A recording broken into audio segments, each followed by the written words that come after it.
It seems as though the Democratic Party suddenly has an issue with anti-Semitism.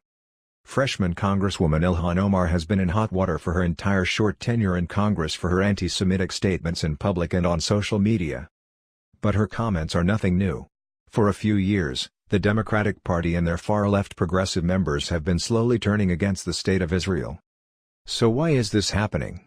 Why have progressives suddenly turned on a former ally? The answer is quite simple really. Progressives believe in open global borders and a destruction of local oppressive cultures, something the state of Israel will never accept.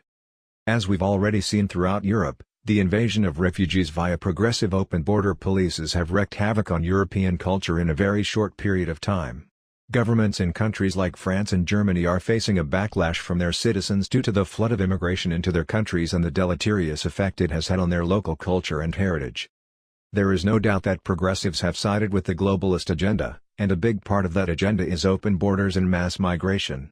At the UN there have even been proposals to make migration a human right, which would make any country that doesn't allow open border policies to possibly be violating human rights. Such proposals have so far failed, but they will no doubt keep trying. All of this brings us to Israel. Because of the unique nature of Jewish history and what the Jewish people have faced, they are vehemently protective of their culture. Of course, this means very tight immigration policy. By now you should start to see the connection between the sudden vitriol towards Israel by progressives. They know that Israel and the Jewish people will never allow open borders and open migration into their land.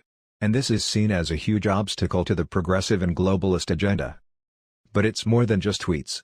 Many progressives support the boycotting of Israeli businesses via the BDS campaign as well. So like progressive always do when they have a disagreement with a particular group that might stand in the way of their far-left ideology, they simply demonize them.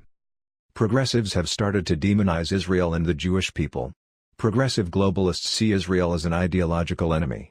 The attacks are starting with fringe characters like Ilhan Omar, but as we are seeing, mainstream Democrats like Bernie Sanders and Nancy Pelosi are jumping on board to protect her.